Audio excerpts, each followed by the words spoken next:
Whoever put the asparagus in my kid's Halloween candy needs to go to confession. The rest of you can stick around. Yeah, final week of the regular season. We've got Boone needing to beat Edgewater for a chance at the playoffs, plus New Smyrna, Lake Nona, East River among the schools who need wins to have a chance at the postseason. Let's do it.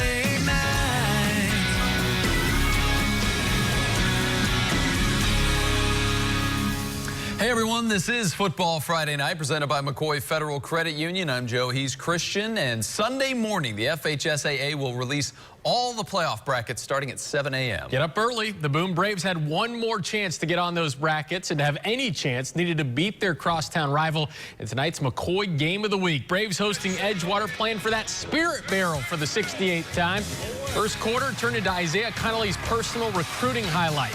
He rushed for 95 yards in the first, including this nice touchdown. Eagles up 6-0 after one. Then in the second, Christian Leary from 18 yards out. It's the juke button, then dusts off a couple Braves. He's got offers from Florida and FSU.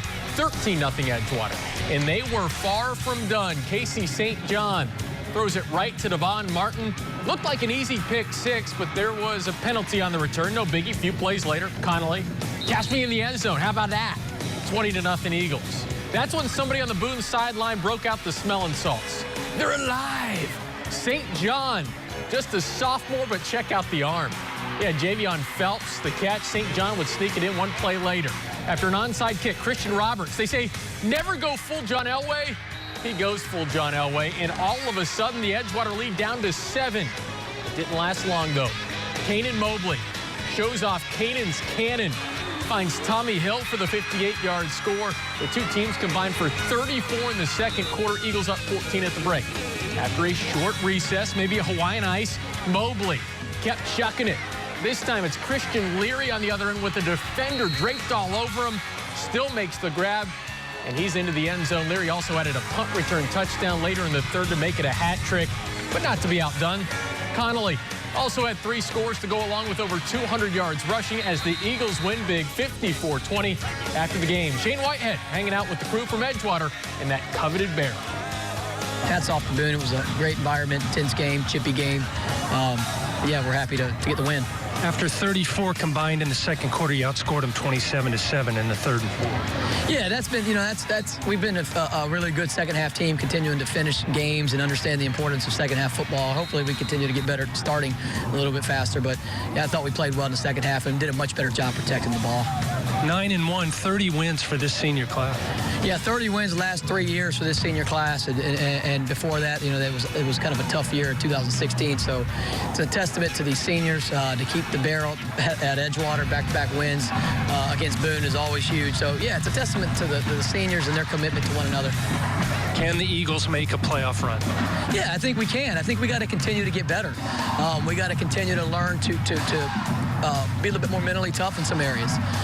But we have really good football players. I love our staff. We got great administration. So we have the makings of a team that can make a run. We just got to focus on still trying to get better one day at a time.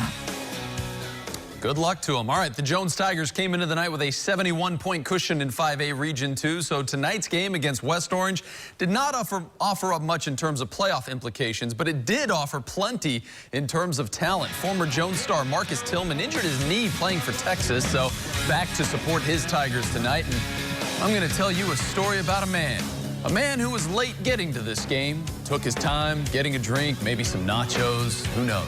Made it to his seat 15 seconds after the opening kickoff. Well, that man missed the 99-yard touchdown return by Jaden Robinson. And that man needs to get his life together. Good chance that's going to be a Play of the Week nominee. Now, after a couple of punts by both teams, West Orange trying to even the score, but the option is too hot to handle. Bounces right to Darian Hawkins. So the Tigers defense and special teams doing their parts. Jones up 14-0. On the ensuing drive, though, Warriors finally moving the ball. Tyler Huff throws it deep for Jalen Carleys. The 6'3 senior snags it in the end zone, proceeds to raise the roof. Is that a thing again? Yeah. West Orange down a touchdown, but Jones comes right back. Nice drive, ends with a Various Sparrow. Crossing the goal line, says, sir, you will not raise our roof. This is our roof. We alone can raise it. Jones finishes the regular season with a 42-10 win, only gave up 29 points in their final 6 games. The Apopka-Wekiva rivalry is barely a decade old, but Rich Bedesim's success with the Mustangs has turned it into one of the most heated rivalries in Central Florida. These two played twice last year, with Wekiva winning both games by a combined score of 63-7. Well, tonight Apopka got some payback. Curtis Spivey delivers the first blow along with a couple of nasty stiff arms. 7-0 Hoka Hay. Then in the second quarter, Jaquan Lohman throws it to the tallest guy in the city of Apopka. Yeah, that's Jalen Williams. 14-0 APK. Then at the beginning of the third, Rashard Sibley run as fast as he can. You can't catch him. He's the blue darter man. 21-0 APK. Then after an interception by Jaquan Harris, very next play, Jaquan Lohman makes his weekly appearance on Football Friday night. Apopka gets back on the right side of this rivalry, 35-0. End the season with victory against a crosstown team is good. Gives us momentum going to the playoffs, so we're excited about it. From a rivalry in Orange County to one in Brevard County, it's the Barbecue Bowl. Between Cocoa and Rockledge, this was the 41st edition of the Barbecue Bowl. Tigers hold a 22-18 advantage all time, but the Raiders, well, they've won the last 2. Not a lot of offense in the first half, but a textbook stiff arm from Ladarius Tennyson. Bounces to the outside, gobbles up 26 yards with the Cocoa 5. Raiders would eventually settle for a field goal, and it was 3-0 at the break. After halftime, first drive for Cocoa. Keziah Holmes was a wizard for Halloween. Poof, he's gone. Reappearing downfield and slipping through the defense for a 57-yard touchdown. Send that kid to Hogwarts. But on the next possession, Diego Arroyo back to pass. Kennard Snyder casts a summoning charm. Akio football. He takes off for the pick 6, and it's a 10-7 Rockledge lead. But the Harry Potter references would continue. Holmes back in the backfield, working his magic again, obliviates the defense, then apparates to the end zone. Puts the Tigers back in the end zone. Unfortunately, that's when our camera had to disapparate. Rockledge would come back to win this one 24-17. To Lake Nona we go, where the Lions desperately needed a win over East River to have any shot at the playoffs. Winner also takes home a surfboard, since they call this the Battle of the Beach Line. Connor Johnson wants to hang 10, finds his buddy Joey Cochran for the touchdown. Nona up early. The opening kick of the second half, Sean Bednar picks up the bouncing ball. The C's part except for the kicker, Jack Walker. Looks like he's wrestled a few steers in his lifetime. And that would be big, because on 4th and goal from the 1, the Falcons denied. Lions were still up a TD 10-3. But later in the third, the big dudes take over. Check out Evan Thompson. Comes up with the interception. Unfortunately, didn't lead to anything for East River. Then on the other side, Javier Gratacos, 6 foot, 290 and all swag. So watch me surf and swag. Nona wins the surfboard 13-10. Back in downtown Orlando, the Bagpipes were a bagpiping for Lake Highland Prep. Desperate to keep their playoff hopes alive with a win against Orangewood. First quarter, after a crafty onside kick, Carter Kim finds Cameron Ware. Lake Highland up 6-0 after the 2-point conversion failed. That lead doesn't last long, though. Noah Weber to Grafton Petrie. Petrie goes looking for the Great Valley with Littlefoot, Spike, and Ducky. It's 7-6 Rams. But in the second, Weber doesn't see Jacob Spafford. Interceptions in the flat tend to turn into pick 6s. Highlanders missed the 2-point conversion again, so it's 12-7. Lake Highland. Back on the sideline. Guys, you see, Ross thought they were on a break, but Rachel was still very mad. Later in the second, Weber shakes off the interception, tosses one up for Isaiah Denmark. Fun fact, Denmark includes an archipelago of more than 400 named islands. Orangewood back in front, 14-12. Then in the third, Rams adding to their lead. Cody Elias turns the corner, 4-yard TD. Orangewood picks up the 21-12 win. That's how you do a highlight, folks. Let's head out to Volusia County. John Wilkinson with a chance to get New Smyrna into the playoffs in just his second year at the helm. They were taking on Deltona's Trinity Christian.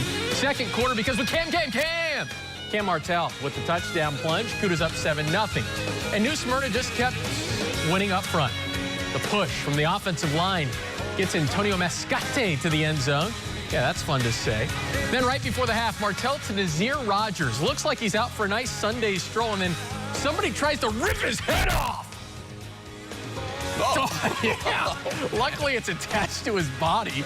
Rogers still able to score, and the Cougars going to win 35-0. Might want to see the chiropractor tomorrow. Once again, the playoff brackets will be released Sunday on the FHSAA's website, so teams like New Smyrna Beach will have to sit and wait patiently until that time comes. Coming up, we've got more critical regular season finales like the Village's trip to First Academy and Lake Mary needing a win to have any hope of reaching the postseason. Plus, in the Sunshine State Athletic Conference, we've already reached the playoffs. So we got a little Masters Academy action before we get to them in Gateway Charter. Let's get to the Battle of the Band. Time to rendezvous with the Gold and Blue. Do not misconstrue my ballyhoo. It's the Lyman Greyhounds.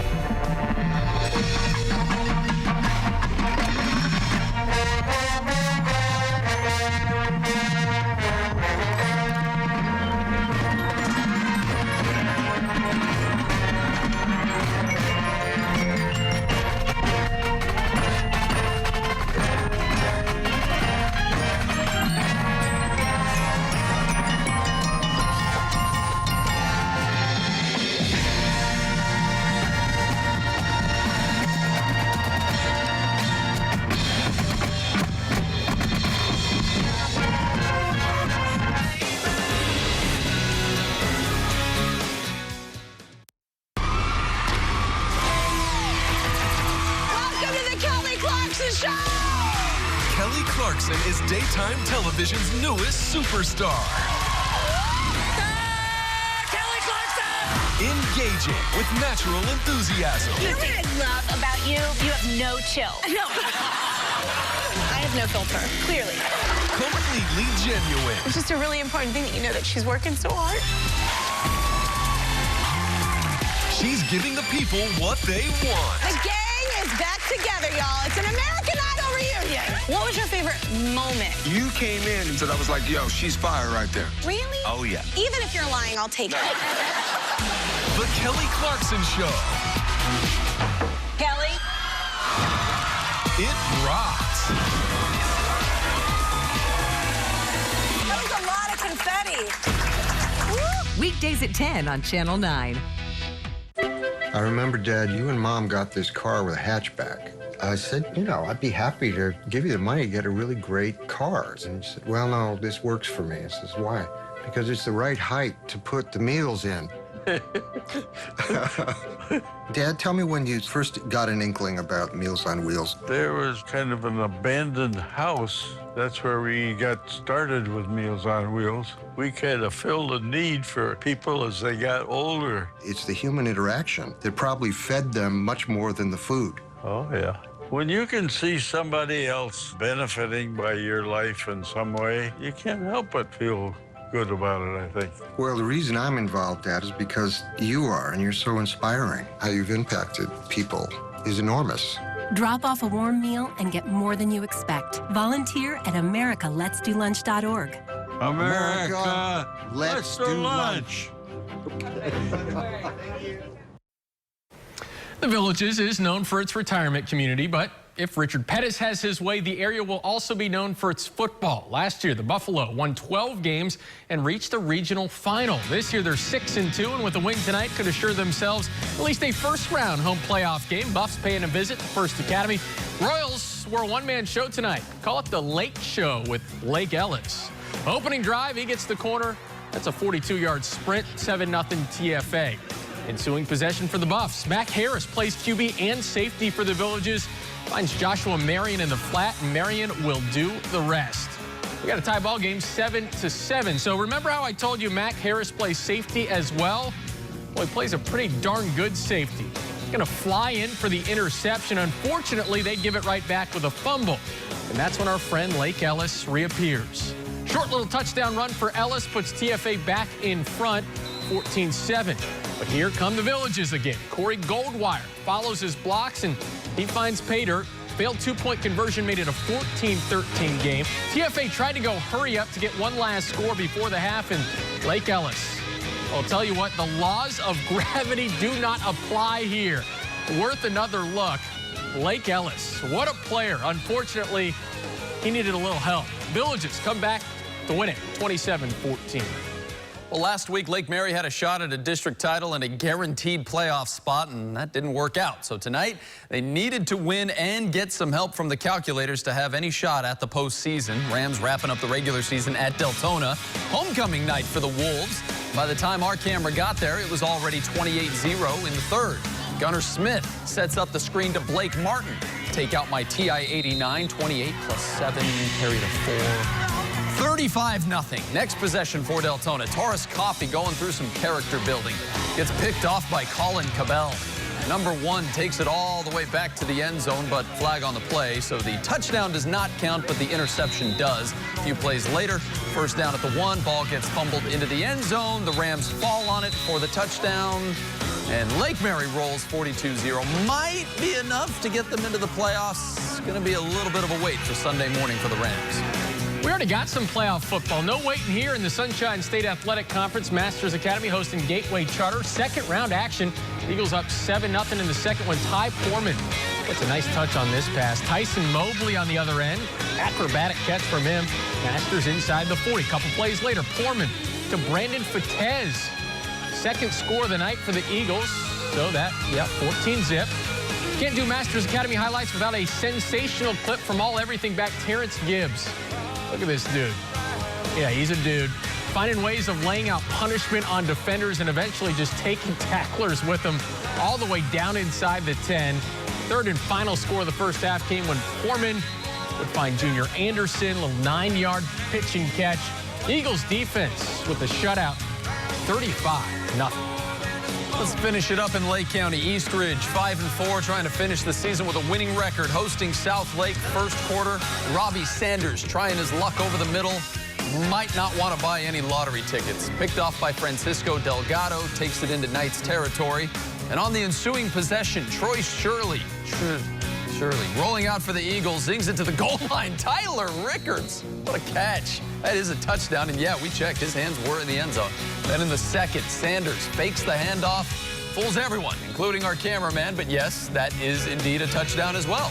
2-point conversion makes it 8-6. Let's go to the third now. South Lake on the fly. Shirley to Sir Damian Yutzi behind the entire defense, and he sprints away, leaning at the tape, puts the Eagles back in front. South Lake would go for the 2-point conversion. This time it's Shirley to Wyatt Watson, diving for the pylon. Eagles shut it down from there, eventually winning this one 14-8. A reminder, playoff brackets will be released by the FHSAA on Sunday morning, starting with a 1A bracket at 7 a.m. Quite a few reminders. Almost 300 teams in Florida will be in the playoffs, but only 3 have a shot at the Precision Play of the Week. Nominees for the Week 11 are on the way. Plus, you can't spell scholar athlete without Hola Race. We'll say hello to a runner from Apopka on a path to success. If you missed any of the highlights tonight or just want to practice using the internet, you can watch them all on the high school page at WSTV.com. It's Hola. I didn't know what you wanted me to say. Battle of the Band time. Here we go.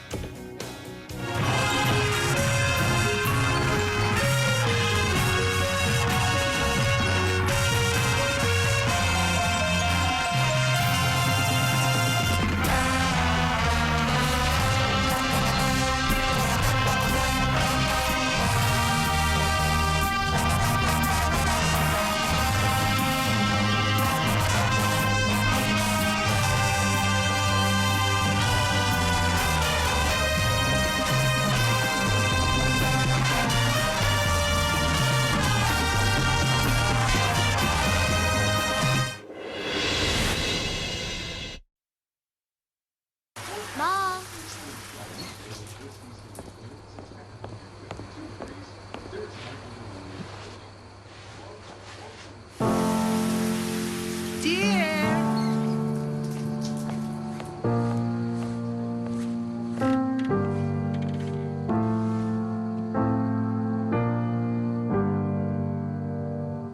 Visit aarp.org/caregiving for information on how to provide even better care for the person who wants to care of you.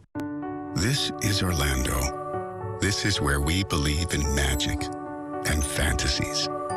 and wishing upon stars, and the power of the imagination.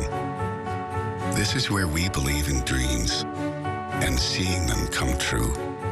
This is Orlando, known around the world as the home of happiness, and to those who live here happily, as home.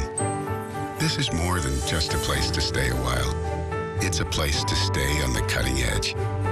Here, innovation comes in every form, entertainment in every variety, and thriving businesses in every size.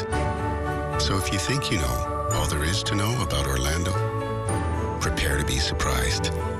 Because until you get to really know this place, this community, and see all the reasons why it's so magical, rest assured, you don't know the half of it.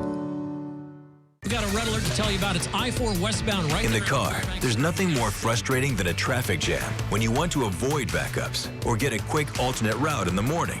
Listen to News 96.5 WDBO with triple team traffic every 6 minutes. It's unmatched traffic reporting. Westbound before you get to Fairbanks, tractor designed to get you where you're going. In the car, make sure you're listening to News 96.5 WDBO weekday mornings from 5 till 9 a.m. Stories that matter to the Space Coast are on Channel 9 Eyewitness News. Welcome back to Football Friday night. We saw dragons and zombies, monsters, demons, even a baby shark last night. But nothing is as scary as being on the wrong side of the precision plays of the week. Let's start with last week's winner, Kadaris Roberts out of Orangewood Christian. Head Trinity Christian seeing ghosts, spinning his way to the end zone, part of a big night for the Rams, helping head coach Bill Gerke get his 300th career win. To this week's nominees, first up, Blake Ellis out of First Academy. The kid does it all for the Royals. Defense, running back, also not too bad at receiver. Just an unbelievable catch from Lake. Royals, though, following their season finale to the Villages charter. Play number 2 starts on the 1-yard line for Jones. Jaden Robinson told me he thought he was in the end zone when he caught it, but then realized it was time to get going. Terrific blocking by the rest of the Tigers, and Robinson never gets touched on the 99-yard kickoff return. Play number 3, Boone, come on and raise up. Take your running back, spin around your head looking like a helicopter. Christian Roberts making short touchdowns cool again. All right, let's go out to Apopka to introduce you to a young man who excels in track and cross country, but it's his ability to run past the competition in the classroom that makes Jackson Davis the FTC Scholar Athlete of the Week. Shane Whitehead has the introduction. This week's Scholar Athlete runs cross country and track at Apopka High School. Senior Jackson Davis qualified for regionals in cross country this fall and holds 2 school records in track events. But what really got our attention is his GPA and class standing. 5.33 GPA, number 2 in the senior class at Apopka. That's awesome. Yeah, you know, it's kind of been instilled in me since I was young. My parents been teaching me academics, and I come to love it too. I like learning pretty much, and I think it's something really important, something everybody should do is pay attention to the academics. I didn't realize how competitive just being a scholar he was, because he really wants to be number 1 in the classroom, and I think that's also driven him, you know, when it comes to athletics. Why running? Why cross country? I really enjoy the sport because you could easily tell if you're getting better, and it's something that I feel like the amount of work you put in is what you get out of it. Is middle distance your forte? Yes, exactly. Because I'm not the fastest when it comes to the sprints, and I don't really enjoy the really long stuff, and the middle distance is perfect for me. How much are you looking forward to track season? I've been thinking about it all the time, talking with my teammates, because I just know our team's going to be really good this year. Like, I'm really excited for it. Jackson and his 4x800 relay teammates finished 6th at the state meet last May. They plan to better that mark this spring. As far as college goes, an Ivy League school is Jackson's goal. Wants to be an electrical engineer and work in the space industry. Jackson Davis, our Scholar Athlete of the Week. I, too, want to work in space. We'll keep doing these Scholar Athlete of the Week awards even after the football season ends. So if you know someone who deserves to be nominated, please fill out the form on the sports page at WFTV.com. Back to the bands now. They're silver and green in a Bulldog music machine. It's Flagler Bronco.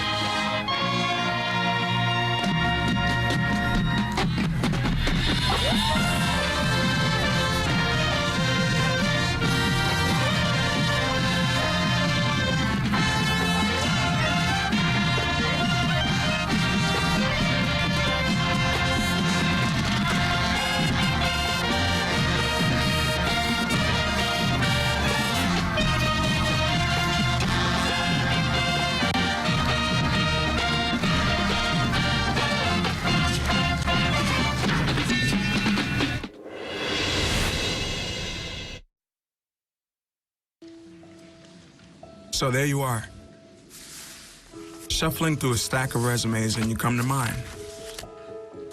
This is it. First impression. My way in. But here's the thing. Can my resume show you how I truly stand out? Can one piece of paper really tell you my whole story?